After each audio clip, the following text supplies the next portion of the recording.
Okay, let's bring in Roshini Rajkumar, C-suite advisor, crisis strategist, licensed attorney, and media insider, and also the host of the Crisis Files podcast. Roshini, that's a lot. You're busy. You're a busy lady. Well, I mean, basically everything I do has to do with crisis or leadership. And in this case, we looked at a room full of crisis, right? Goodness. I mean, that's really what it was. I mean, it was boisterous. It was passive aggressive. I mean, there were so many things going on in what I would say are the hallowed halls of Congress that many of us should be disappointed in just the behavior. Now, both sides, right? I mean, no one to me was a big winner from that night. Now, there were definitely highlights and lowlights. Let me start with some of the highlights. So Donald Trump had a lot of good things to say. He definitely has some accomplishments he can claim, even in this first month and a half of him being in office. And you saw he did that well. While at the same time, though, he was jabbing at his predecessor, President Biden. I never think that's a good idea. He brought up the election. I mean, there was just so many things. And I don't know if you noticed, Kevin, we're both ex-TV reporters. The makeup job was not good. I could see the line between his high cheek and his ear. I mean, what was happening with that orange makeup? So, I mean, there were just some things going on that were a little troubling. But I'm also very disappointed in the Democrats because they shouldn't have been as rude as they were. Yeah, I was. We had a caller yesterday who said her husband's a Republican and she's a Democrat.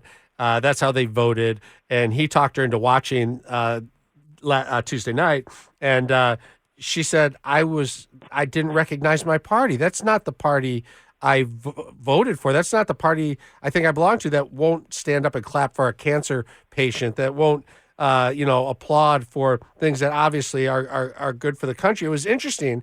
And I watched MSNBC immediately after, and they started with, Donald Trump is lying. The fact checkers' heads are going to explode. Nothing he says is true, and they may be right. I flipped over to Fox, and they're saying, look at these Democrats. They're a disgrace. But. And then they may be right too, and probably everybody's right in their analysis. But at the end of the day, like, we as Americans, we elected all of these people to go and work together, and I don't know how they come out of that room and work together. We just saw a bill that didn't get through the Senate on keeping men out of women's sports. They needed 60 votes. All Republicans voted one way. All Democrats voted the other. We're now talking about a government shutdown, which I never think a government shutdown's going to happen. But maybe the Democrats are upset enough at Donald Trump that they might think, hey, let's shut this guy down with a government shutdown. I don't know. What do you think? They just say, all right, and then 48 hours there's a cooling down period, and then they get back to the business of politics? Well, I mean, I want to remain hopeful. What is frustrating is kind of we're back in that mindset pre-election where it doesn't really matter what you're doing individually. You just hate Donald Trump so much that you're willing to jeopardize the role that you play in American government, the American people, as well as just overall the freedoms that we enjoy. I mean, the very fact, what we watched in that chamber is actually symbolic of the freedoms we have in this country, which is freedom of speech and expression. It's just that you think no senator or representative is going to be holding up signs or booing and having to get removed from that chamber, as one of the representatives did, which I understand is historic. That's never happened before. So those are the kinds of things, just because we have the freedom of expression, which we should be so grateful for. There's no other country where those kinds of things could have really happened. I know that Parliament can get a little boisterous with one another, but, that's the British. They have that vibe going. But we have so many freedoms. So both parties, the Democrats, the Republicans, you have to remember who you're representing.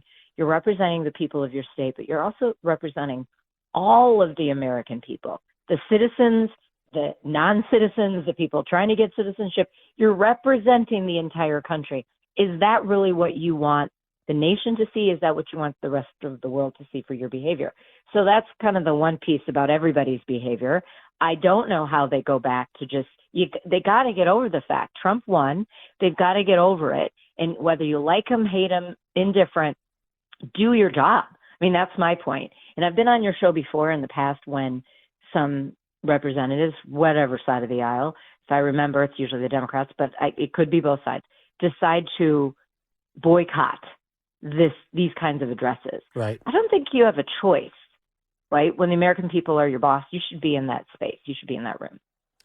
Yeah, in fact, they just voted to censure Representative Green, the Democrat who was kicked out for his behavior that night, which will probably upset others. I think that was a straight party vote as well. I'm thinking Donald Trump likes the role as the villain of the Democrats now because he was teeing them up. He's like, these people right in front of me will not clap no matter what. And then he throws a jab at him. Joe Biden was the worst president in the history of America. He was trying to get a reaction out of them, and they fell for it, in my opinion. And I think that this look, as bad as I think this look is, I think Republicans are fine with it, and I think independents are moving towards Donald Trump on this because they see him as out there doing stuff. He's out there, Doge is cutting stuff. He's out there with these executive orders.